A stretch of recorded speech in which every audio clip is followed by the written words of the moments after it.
The Jerusalem Post's digital headline screamed in bold, stark letters. Watson signed to wed mysterious country lady in patriarch shocking arrangement. Below it, a cascade of articles from financial journals to gossip blogs debated the sanity of William Watson, the formidable head of Watson Industries. Inside the family's sprawling mansion, a fortress of glass and white stone overlooking the ancient city, the reaction was far less speculative and infinitely more volatile. "It's a disgrace, Mason," the youngest Watson son griped, sloshing amber liquid in his crystal tumbler. "Father is forcing one of us to marry some farmer's daughter to settle a debt from the Stone Age. We'll be the laughingstock of the entire elite." Yusef, the second son, known more for his presence in tabloids than boardrooms, sneered. "Relax, little brother. She's probably got dirt under her fingernails and the IQ of a turnip. Father can't seriously expect us to go through with it. This is just some power play." Only the eldest, Simon, remained silent. He stood by the floor-to-ceiling windows, his tailored suit a severe silhouette against the golden afternoon light. As CEO, his world was one of calculated risks and controlled outcomes. This was chaos, an unknown variable with the potential to unravel everything. He didn't care about the girl. He cared about the disruption. The chime of the grand entrance bell cut through the tension. A moment later, she appeared, escorted by the family butler, Yanzi. She carried a single, unassuming canvas duffel bag, its simplicity a stark rebellion against the gleaming marble floors and priceless antiques. The brothers had braced themselves for someone frumpy, perhaps even coarse. But the woman standing before them was anything but, dressed in simple jeans and a white t-shirt, her hair pulled back in a practical ponytail. She possessed a quiet stillness that was more captivating than any curated glamour. Her eyes, clear and unnervingly perceptive, swept over them, missing nothing. Eleanor Watson, the family matriarch, glided forward, her diamonds glinting like weapons. "So, you're the one," she said, her voice dripping with condescension. She gestured dismissively at Yanzi's bag. "Benson, have her luggage searched. I won't have any filthy, unknown items brought into my home." Yanzi didn't flinch. She simply placed her hand protectively on her bag. "That won't be necessary." Her voice was soft, yet it carried an edge of unyielding steel. "No one touches my belongings." Eleanor's perfectly sculpted eyebrows shot up before she could unleash her fury. A deep voice resonated from the top of the sweeping staircase. "That's enough, Eleanor." William Watson descended, his presence commanding immediate silence. He fixed his sons with a hard stare before his gaze softened slightly on Yanzi. "The arrangement stands," he declared, his tone leaving no room for argument. "Yusef, Mason, Simon, you will each spend time with Yanzi. She will choose which of you she will marry." A collective wave of disbelief washed over the room. Simon's jaw tightened. This was worse than he imagined. It wasn't just a marriage. It was a competition he was being forced to enter. He met Yanzi's calm gaze with a cold, detached one of his own. "Fine," he clipped out. "You're with me first. Follow my instructions. Stay out of the way. And this will be efficient." He turned, leading her toward a guest wing, the implicit command being to keep up. No sooner had he shown her to a luxuriously appointed suite than his mother's frantic shriek echoed down the hall. They found her in the main lounge, a picture of manufactured distress, clutching her bare wrist. "My bracelet, my emerald-cut jade bracelet. It's gone." Her eyes, sharp and accusatory, darted straight to Yanzi. "It was right here on the table before she arrived. A $3 million family heirloom." Simon felt a spike of irritation. The setup was insultingly obvious. Still, procedure was procedure. "My mother is making a serious accusation," he said to Yanzi, his voice a low monotone. He had to admit, he hadn't tagged her as a common thief in the 5 minutes he'd known her. that sentiment had no place in damage control. The staff, prompted by Eleanor, conducted a swift search. The outcome felt preordained. A young maid, Natalie, emerged from Yanzi's suite holding the glittering jade bracelet. "I found it," she stammered, avoiding eye contact. It was tucked inside a cabinet drawer. Eleanor let out a triumphant gasp. "Fingerprints will prove it. She's a thief." Simon's gaze fell on Yanzi, expecting tears or panicked denials. Instead, she looked intrigued. "An interesting theory," Yanzi said calmly, her focus entirely on the bracelet in the maid's hand. "May I see it?" Skeptical, Simon nodded. Yanzi didn't touch it, merely leaned in to examine the stone's quality. "This is high-grade nephrite jade," she stated, her tone almost academic. "Beautiful, and something I can never, ever touch." She pushed up the sleeve of her t-shirt. On her forearm was an angry red welt, already inflamed from being in the same room as the allergen. "I have a severe contact allergy to nephrite and jadeite. If my fingerprints were on that bracelet, my entire hand would be covered in hives right now. My skin would be blistering." She held out her perfectly clear, unblemished hands as irrefutable proof.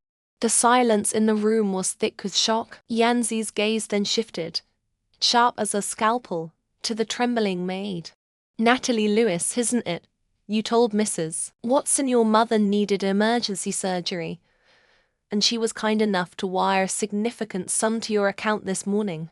The thing is, I happen to know your mother is in perfect health. She's a tenured professor of art history at Georgetown." She let it hang in the air for a beat. "I wonder what Mrs. Watson paid you for." The maid turned ghost white. Eleanor's face contorted from triumph to pure fury at being so thoroughly and publicly exposed. William Watson, who had been observing the entire drama, looked at his wife with profound disappointment. "Eleanor, you have gone too far." His voice was dangerously low. He then turned to his eldest son, Simon.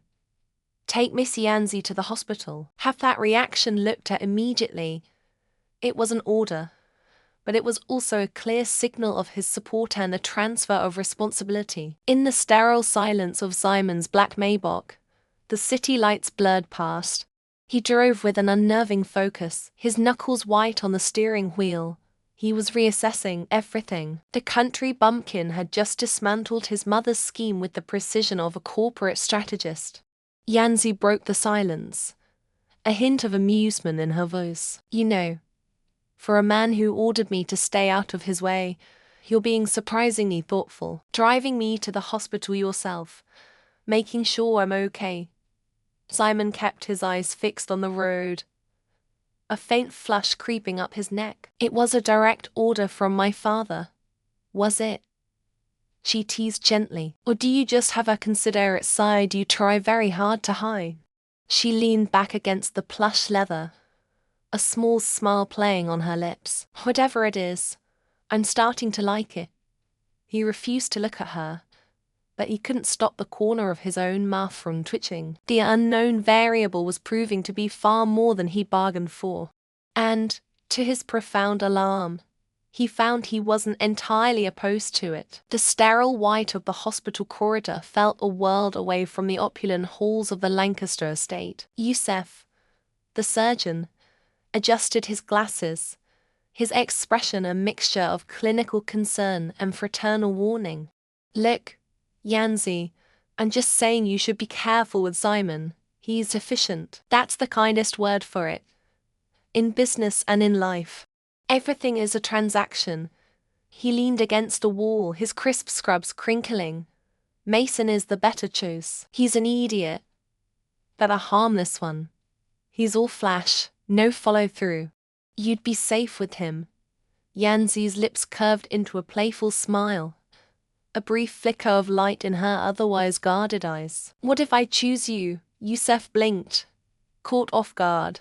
A faint flush rose on his neck before he quickly composed himself, clearing his throat. "Me? Absolutely not. I have a triple bypass at 4. Besides, my heart already belongs to thoracic surgery. He gestured down the hall. Go. Mason's waiting for you at his studio. Try not to let his ego give you a concussion. The moment her car pulled up to the sleek, modern building housing Mason's private studio, the nose hit her.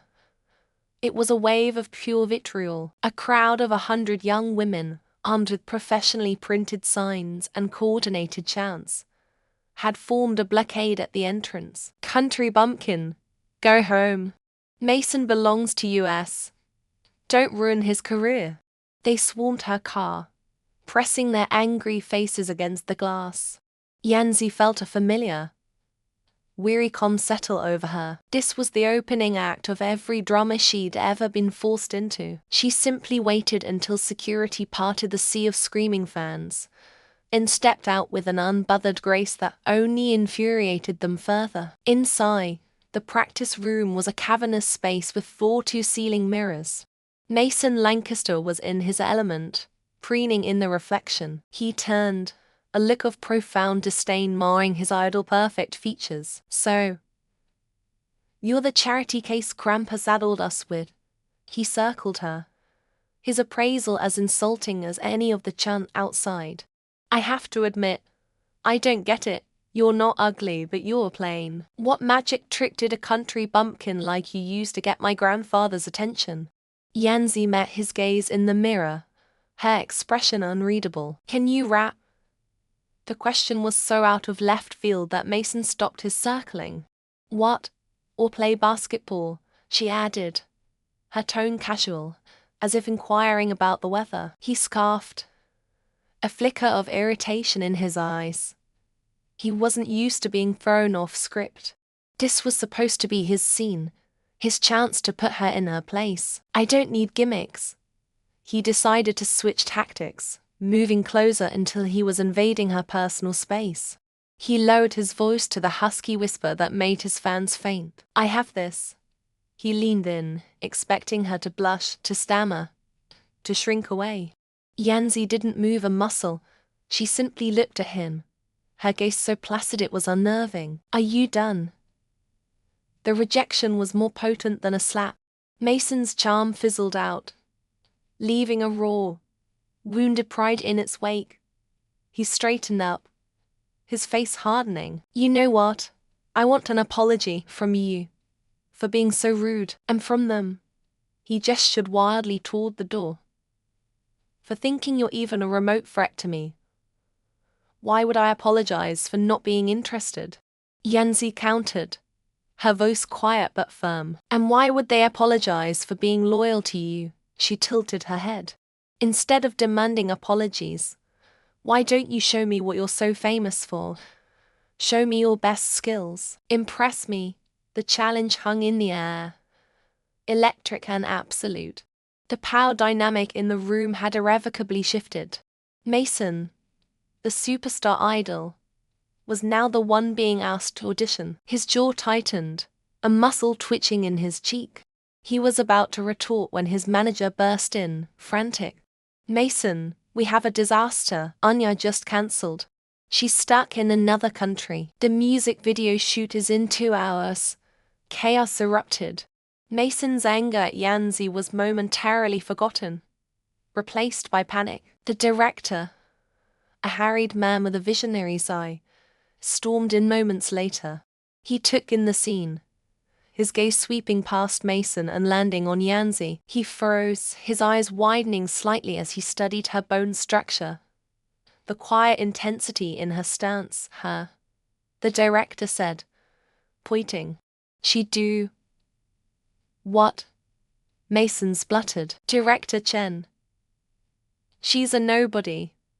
A country bumpkin. She ruined the entire aesthetic. She has the face for the camera. And we have no time. Director Chen snapped, his authority silencing all protest. Get her in makeup. Now. On set. Under the glare of the professional lights, Yanzi transformed. The plain girl Mason had mocked disappeared, replaced by captivating presence. Dressed in the ethereal silks meant for the original actress, she moved with a dancer's fluidity, her expressions shifting from longing to sorrow to defiant joy with a subtlety that stunned the crew. When Mason stepped in for their scenes together, he was visibly thrown. He had expected awkwardness, incompetence. Instead, he found himself facing a partner who anticipated his every move, whose gaze held a depth that forced him to dig deeper into his own performance. The camera loved them. The tension that simmered between them translated into a fiery, undeniable chemistry that elevated the entire music video from a generic pop piece to a compelling story. Director Chen was ecstatic. "The chemistry is gold. Pure gold," he crowed during a break. "But we can make it platinum. I want to release a duet version." He turned to Yanzi. "Can you sing?" Mason laughed. How harsh, disbelieving sound. "Don't be ridiculous. Of course she can't." "I can," Yanzi said simply. In the recording booth, she proved it. The first note that left her lips was pure, clear, and breathtaking. It soared through the studio, a silver thread of sound that silenced everyone, including the cynical sound engineer. It was a voice that held a universe of emotion without a single trace of artifice. It wrapped around Mason's polished vocals, giving the song a soul it never had before. The duet version of the song, Fading Echo, was released alongside the music video. It didn't just become a hit, it became a phenomenon. The internet exploded, but the praise was quickly eclipsed by a different, more insidious conversation. Comments flooded every platform. "Her voice is amazing. But wait, doesn't she sound exactly like Naomi? It's uncanny, the phrasing, the breathing. She's a total copycat. Is this girl trying to ride Naomi's coattails? How disrespectful to an artist who vanished at the peak of her career." Naomi was a ghost, a mysterious indie singer who had released 3 critically acclaimed but commercially quiet EPs years ago, before disappearing without a trace. Her cult following was fiercely protective. Within hours, the narrative shifted. Yanzi wasn't a talented newcomer. She was a calculating fraud. Yanzi's copycat trended worldwide.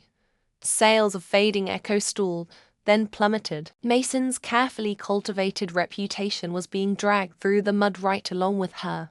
His manager convened an emergency meeting, the air thick with panic. "This is a PR nightmare. They're calling her a plagiarist. The anti-fan clubs are having a field day. Mason, your comeback is ruined." The director wrung his hands. "We have to do something." A press conference, an apology. All eyes turned to Yanzi, who had been sitting silently through the storm.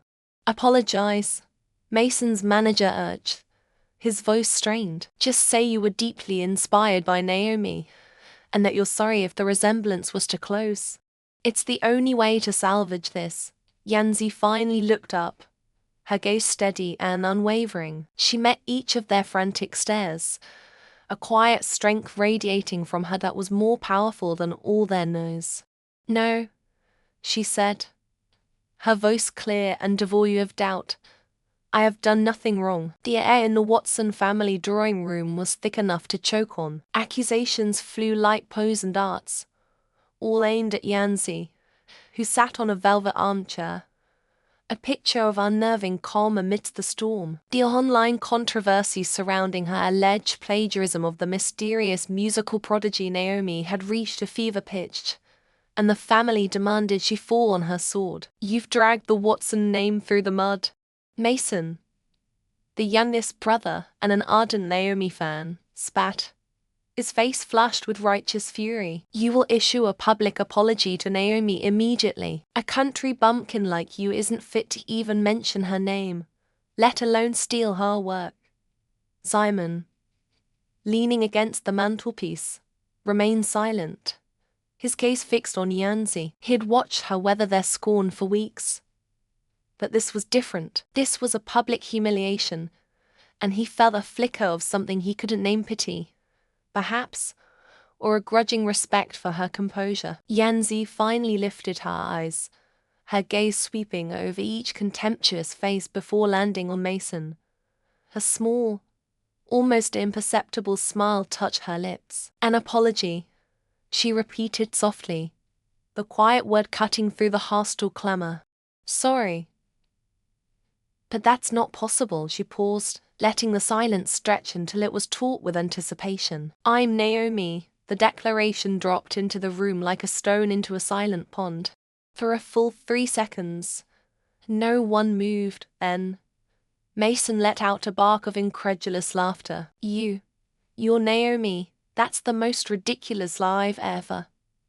He stopped, his words dying in his throat as Yanzi calmly unlocked her phone, tapped a few times, and an audio file began to play. It was an unreleased demo, a complex piano arrangement with Naomi's signature melodic flourishes, a piece no one that the creator could possibly possess. The raw, intricate music filled the opulent room, a stark contrast to the ugliness of the moment. Mason's face drained of color. The brash arrogance was replaced by a wave of slack-jawed disbelief, followed by a dawning, crushing horror. The woman he had relentlessly mocked, the country bumpkin he deemed worthless, was the very idol he revered. The cognitive dissonance was a physical blow, leaving him speechless and pale. The other family members exchanged stunned, uncertain glances. The power dynamic in the room had not just shifted, it had been utterly annihilated. Yanzi stopped the music. You were saying? She asked, her voice still even. Mason flinched, unable to meet her gaze. She stood, her posture straight and confident. And one more thing, Mason. My name is Yanzi. You will use it from now on. He swallowed hard, his Adam's apple bobbing.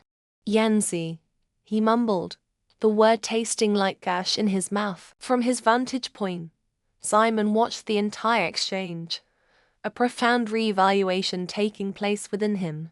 He had seen her as a simple, perhaps naive, girl caught in his family's machinations. But this was not naivety, this was strategy. The timing of her reveal, the quiet confidence, the surgical precision with which she dismantled her loudest critic, it was the work of a master tactician. He had grossly, unforgivably underestimated her. Weeks later, Yanzi's vindication was absolute. As Naomi, her reputation soared, and her new status as a Watson fiancée lent her an intimidating mystique. Her presence was now required at major corporate functions, like the annual Watson Industries Gala. Before she could enter the grand banquet hall, a sleek figure blocked her path. It was Zelda, Simon's childhood friend, and a woman everyone assumed he would marry before Yanzi's arrival. Dressed in a sheath of crimson silk, Zelda looked Yanzi up and down with a dismissive smirk. Enjoying the spotlight, Zelda's voice was smooth as honey, laced with venom. Don't get too comfortable. Simon and I have a history you could never understand. He's just tolerating you out of obligation. A real diamond doesn't worrying about a piece of glass trying to glitter beside it. Yanzi simply smiled. A real diamond doesn't need to announce its worth, Zelda. It just shines. She swept past, leaving Zelda fuming. Inside, Simon scanned the crowd, a subtle crease between his brows. He was waiting for Yanzi, just as he spotted her across the room. Zelda materialized at his elbow, linking her arm through his. There you are, she cooed, pressing close. Yanzi just texted, said her dress had a tear and she'd be a while. Why don't we go say hello to the board members together? For old time's sake. Simon hesitated, but Zelda was already pulling him away. Her smile triumphant, she steered him toward the bar, ordering a champagne cocktail for him. As she handed it over, her back to the room, her movements were fluid and practiced. No one saw the fine, colorless powder she tipped from a small vial into his glass. Yanzi, meanwhile, felt the prickle of unease. Simon wouldn't just disappear. Excusing herself from a conversation, she began to search. She didn't find him in the main hall or on the terrace. Her instincts, sharpened by years of navigating treacherous environments, screamed that something was wrong. Recalling a back corridor that led to the administrative offices, she moved purposefully, her heels clicking on the marble. She found him in the printing room, of all places. He was slumped against a large industrial copier, his tie loosened, his face unnaturally flush. His eyes were glassy and unfocused, a sheen of sweat on his forehead. "Simon," she said softly. He looked up, struggling to focus on her face. "Yanzi," he mumbled, his voice thick. "Head feels strange." "Zelda," she said something about room 302, room 302. The implications hit Yanzi like a physical blow. A setup, Zelda's trap was laid and waiting. Fury, cold and clear, washed over her. That her actions were methodical. She ignored the insistent buzz of her phone. Likey from reporter Zelda had tipped off. "Come on," she said, her voice firm but gentle as she looped his arm over her shoulder, taking his weight. "We're not going there." She guided him not to a hotel room, but to a small, private lounge on an executive floor she knew was kept locked. Inside, she settled him onto a leather sofa. He was barely conscious now, muttering incoherently.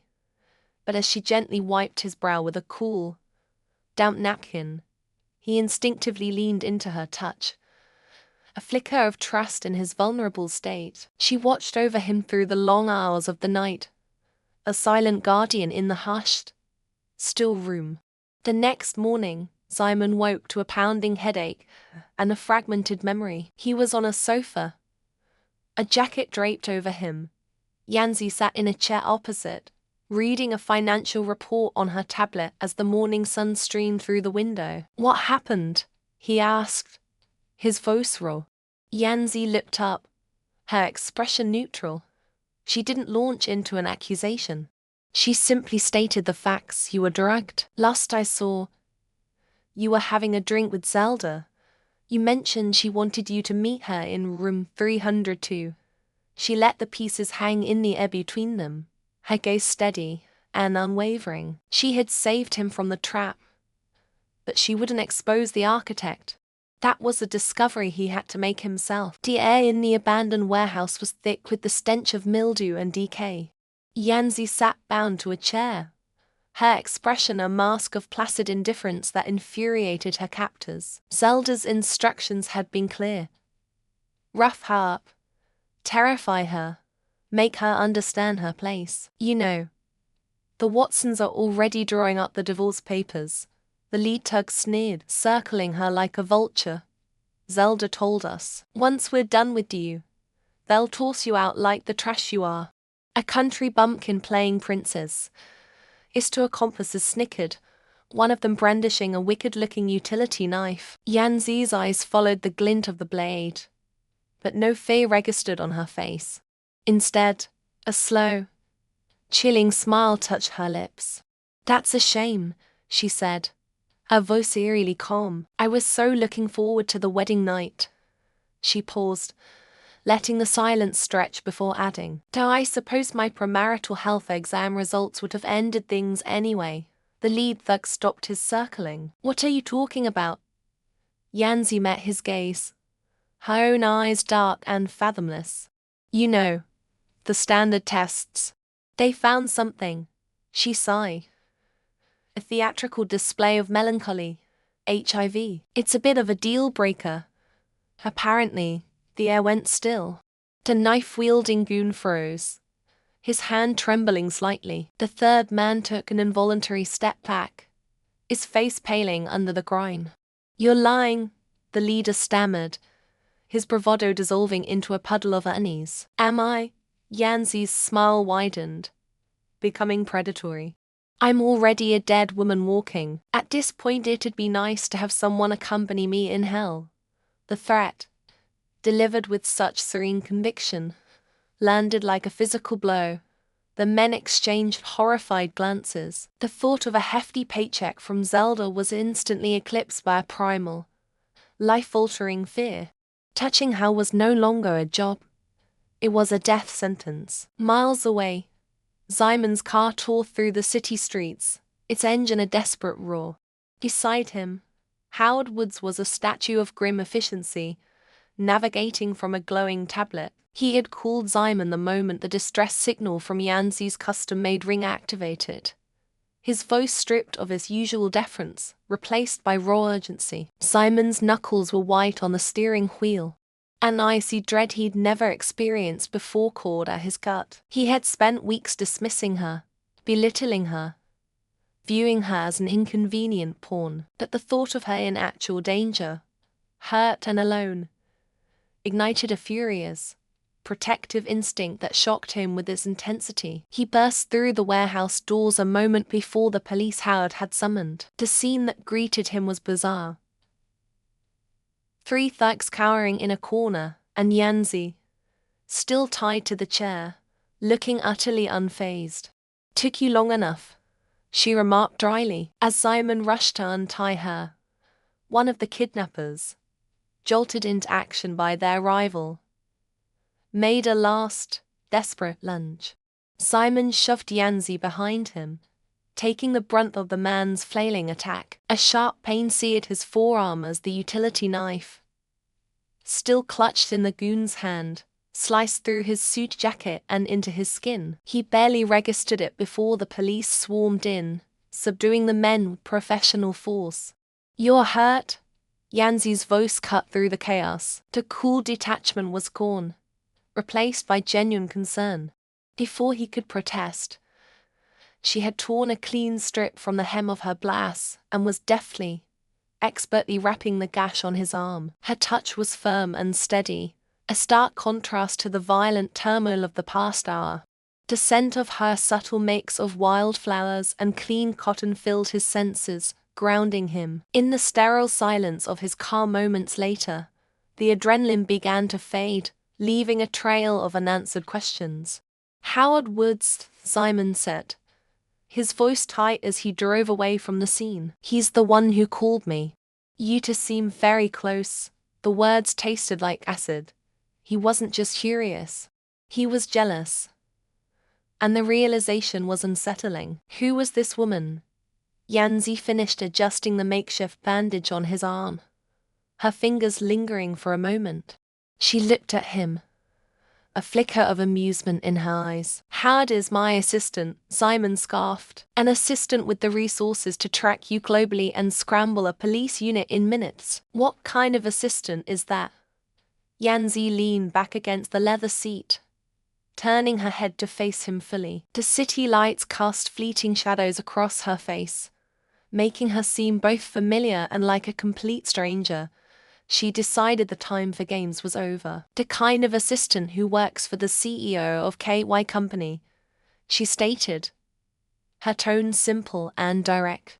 The name hit Simon like a physical blow.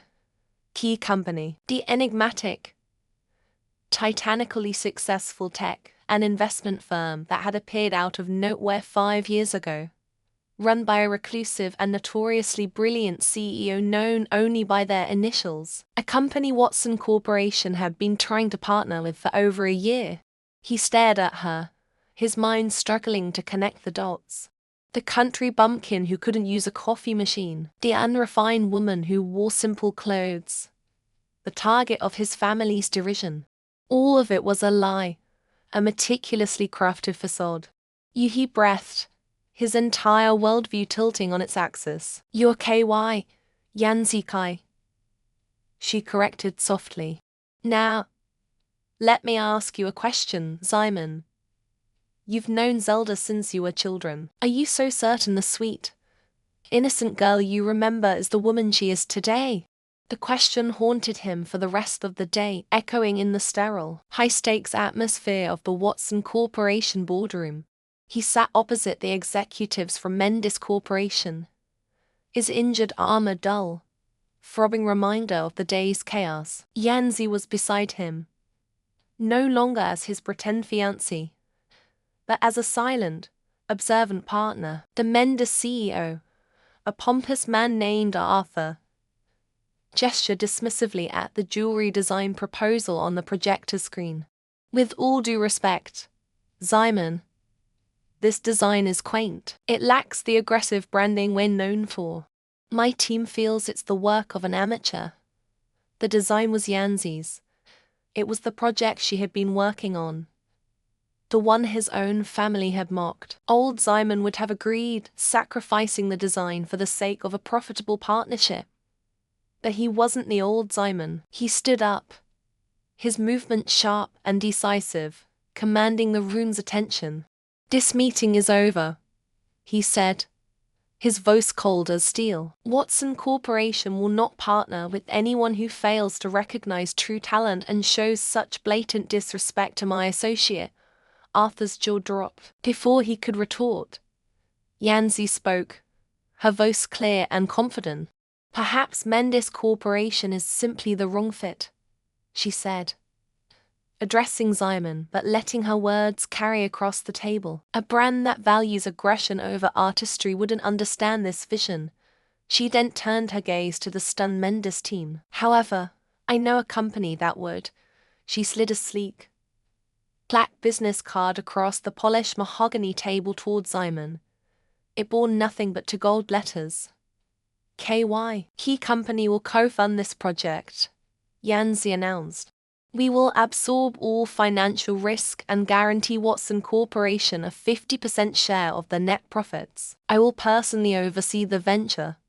The room fell into a stunned silence. Simon looked from the card to her face. He saw no hint of the simple country girl he thought he knew. He saw a formidable business magnate, a brilliant strategist, and a woman who had tended his wounds with gentle hands. The choice was clear. He picked up the card, his fingers closing around it, looking directly at her. Bypassing everyone else in the room, he gave his answer. "I trust you," he said. And in that moment, it was more than a business deal. It was a pledge. Their alliance was no longer an arrangement forced upon them. It was a partnership they had forged themselves in chaos and fire. The grand ballroom of the Watson mansion glittered, a galaxy of crystal and polished marble. Laughter and the soft clinking of champagne flutes filled the air, a celebratory symphony for the new, formidable partnership with KY Company. Yanzi stood near the French doors leading to the terrace, a flute of sparkling water in her hand, the bubbles rising like her own quiet astonishment. She wore a simple, elegant midnight blue gown that shimmered under the chandeliers, a stark contrast to the ill-fitting dress she had arrived in what felt like a lifetime ago. Simon was a constant, warm presence at her side. He hadn't left her for a moment, his hand resting lightly on the small of her back. A silent, possessive gesture that anchored her in the swirling sea of unfamiliar faces. These were the same people who had once looked through her, their whispers like wasps. Now, their gazes were filled with a mixture of awe, curiosity, and undisguised respect. She was no longer the charity case, the country lady brought in to settle an old debt. She was the architect of their victory, the woman who had single-handedly decrypted KY's elusive strategy and forged an alliance everyone else had deemed impossible. The gentle tapping of a spoon against a glass drew all eyes to the head of the room. Mr. Watson, his posture ramrod straight and his face beaming with patriarchal pride, stood ready to make a toast. "Friends, family, esteemed partners," he began, his voice resonating with authority. "Tonight, we celebrate a new chapter for the Watson Corporation, a chapter of unprecedented growth, secured by an alliance we owe to one person's extraordinary vision." He paused, his gaze finding Yanzi across the room. The crowd followed his line of sight, a collective murmur rippling through them.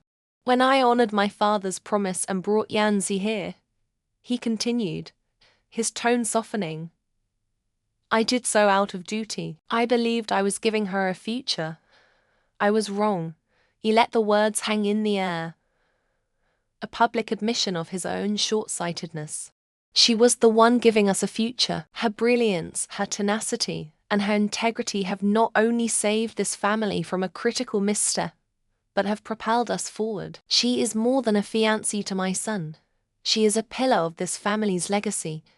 He raised his class higher. To that end, it is my honor to formally announce that, effective immediately, I'm transferring 20% of the Watson family shares into Yanzi's name. A wave of audible gasps swept the room. 20% was not a gift. It was a kingdom. It was power, influence, and an unassailable position. Furthermore, Mr. Watson added, a triumphant smile playing on his lips, the deeds to the lakeside villa and the penthouse on Meridian Avenue are also hers. A woman of her stature deserves a home and a portfolio befitting her. Simon's hand tightened reassuringly on Yanzi's back. She met his gaze, her eyes wide. He simply gave her a slow, confident nod, as if to say, "This is where you belong." As the applause subsided, a slick executive from a rival firm approached them, his smile a little too wide. "Simon, a masterstroke. You kept this brilliant strategist of yours under wraps. Where did you find her?" Before Yanzi could even react, Simon stepped slightly in front of her, his arms sliding possessively around her waist. He pulled her flush against his side, a clear and public claiming, "Mr. Davies." Simon's voice was smooth but laced with ice. "You are speaking to my fiancée, Yanzi, and her brilliance is only one of the countless reasons I intend to spend the rest of my life with her." He looked down at her, his expression softening only for her, all traces of the cold CEO vanishing. The executive stammered an apology and retreated. A moment later, Mason and Youssef appeared, their expressions a world away from the open hostility she had first endured. Mason, ever the pragmatist, looked at her with newfound professional reverence. "That counter-proposal to KY was a work of art. Yanzi, you anticipated their every move. I've never seen anything like it." Youssef, who had once mocked her clothes and her quiet demeanor, shifted on his feet, looking almost bashful. "He's right," he mumbled, avoiding her eyes. "We were wrong about you. Really wrong. The family is lucky to have you." The apology, clumsy as it was, felt genuine.